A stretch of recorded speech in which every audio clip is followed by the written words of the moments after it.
Assalamualaikum warahmatullahi wabarakatuh.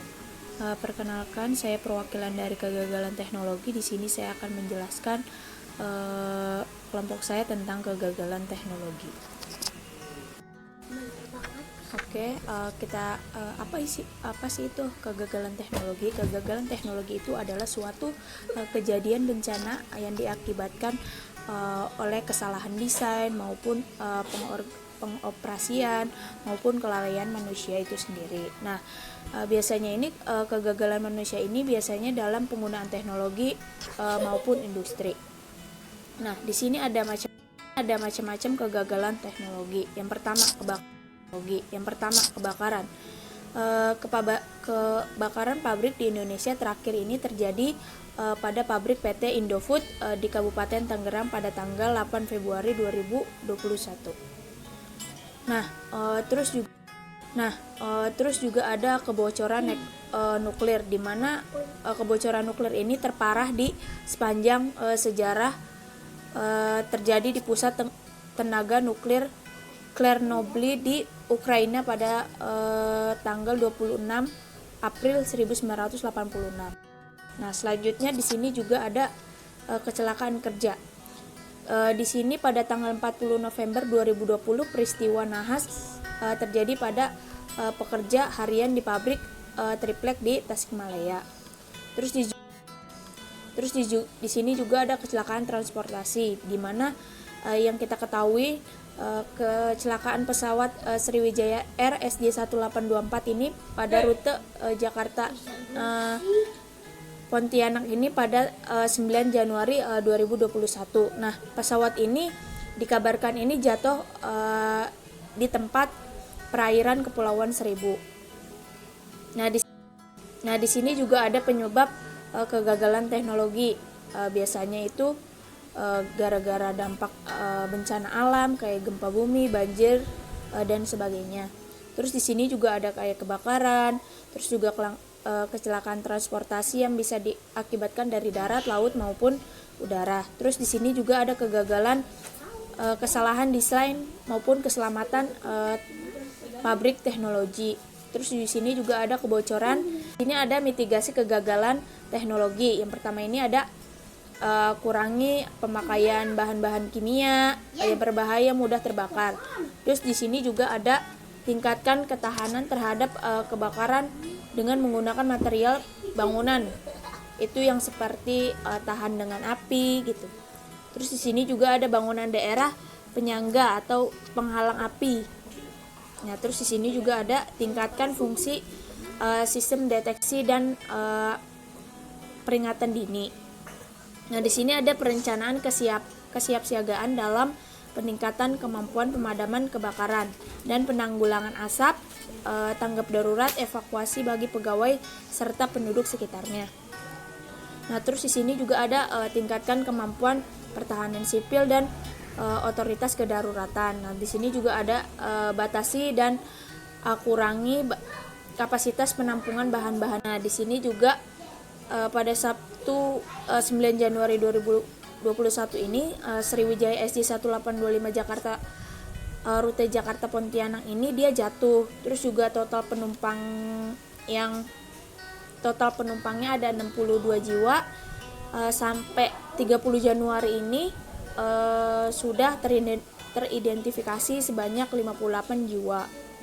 Nah, di penyebab kecelakaan pesawat ini, nah biasanya itu karena angin yang terlalu kencang, terus juga karena cuaca, bisa juga karena human error ataupun kendala teknis, terus bisa juga karena kesalahan teknis maupun adanya tindakan kejahatan di pesawat tersebut.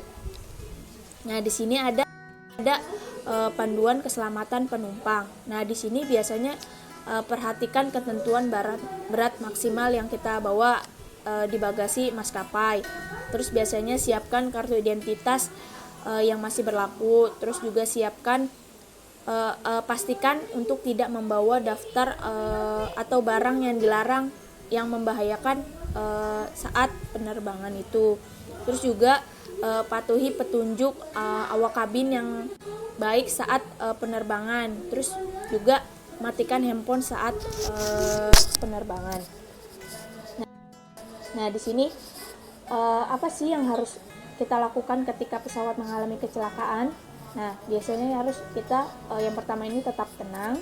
Terus ketahuilah jalur pintu keluar terdekat, terus juga duduk tegap dan melipat kaki ke belakang lutut agar siap merunduk ke badan. Terus juga posisikan tubuh serendah mungkin untuk mengurangi efek benturan maupun beresiko terhirupnya asap. Terus juga bisa gunakan benda empuk ataupun silangkan tangan di depan kepala.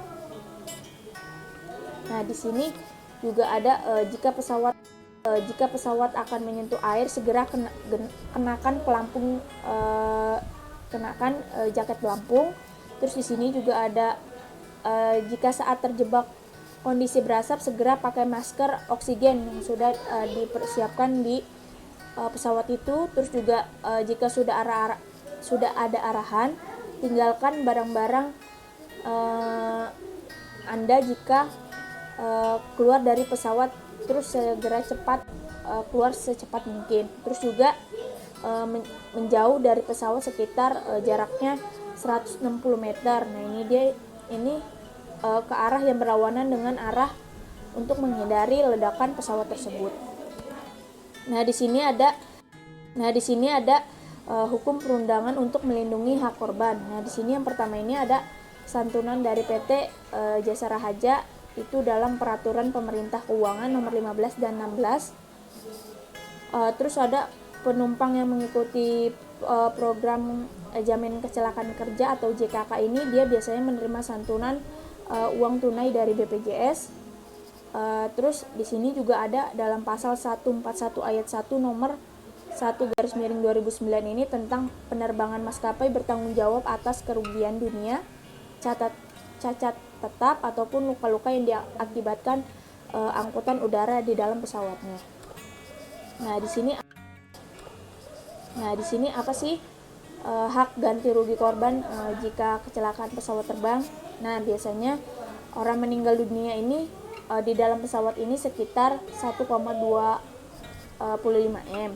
Terus untuk di luar pesawat ini ganti ruginya sekitar 500 juta di luar pesawat. Terus untuk cacat tetap itu totalnya 1,25 miliar, itu minimal 60 hari kerja. Terus apabila cacat tetap sebagian itu sekitar 150 juta untuk satu mata dan 150 juta untuk pendengaran, dan 11,5 sampai 125 juta itu salah satu jari maupun tiap satu ruas. Nah, selanjutnya kalau ada kecelakaan transportasi udara, bagaimana sih cara mendapatkan informasi korbannya? Nah, yang pertama ini keluarga dapat menghubungi kepolisian terdekat. Nantinya polisi ini akan menelpon ke rumah sakit Polri bagian DVI untuk mendapatkan informasinya. Di sini ada proses DVI atau Disaster Victim Identification yang terdiri dari 5 fase. Yang pertama ini ada detection the skin. Nah, di sini pada fase pertama ini tim awal yang datang ke TKP ini akan melakukan pemilahan antara korban hidup dan korban mati. Selain itu juga dia biasanya mengamankan barang-barang bukti yang dapat mengarahkan ke para korban. Nah, di sini yang kedua ini ada post mortem exhumation. Nah, di sini fase kedua dalam proses DVI ini biasanya fase pemeriksaan mayat, di mana dilakukan pengambilan sampel jaringan untuk pemeriksaan DNA. Nah, biasanya data ini dimasukkan ke Fromping. Nah, ini untuk standar Interpolnya. Nah, di sini ada yang ketiga ini ada Antemortem Information Retrieval. Nah, biasanya dia ini meminta masukan data-data sebanyak-banyaknya dari keluarga korban. Nah, terus yang kelima ini debriefing. Nah, biasanya ini dia dilakukan selama 3-6 bulan setelah semua orang terlibat dalam proses identifikasi untuk melakukan evaluasi terhadap semua hal ini. Nah, di sini ada apa sih dokumentasi yang disiapkan keluarga untuk kepentingan proses DVI ini. Yang pertama ini ada data primer dan data sekunder, di mana data primer ini biasanya ada gigi, terus juga sidik jari maupun DNA. Nah, data sekunder ini biasanya itu dari baju, perhiasan maupun identitas korban yang melekat tubuh dalam. Nah, di sini ada hotline maskapai penerbangan di Indonesia. Di sini ada Garuda Indonesia. Itu biasanya bisa dilayan customer service. Ini biasanya bisa cari di Google ya. Kalau untuk hotline maskapainya ada Garuda Indonesia, Citylink, Lion Air, ada Tiger Air atau Wings Air, terus juga Air Asia, terus Batik Air, Sriwijaya Air, Nam Air atau Express Air. Nah, sekian dari presentasi kelompok kegagalan teknologi. Apabila ada kesalahan kata, saya mohon maaf. Wassalamualaikum warahmatullahi wabarakatuh.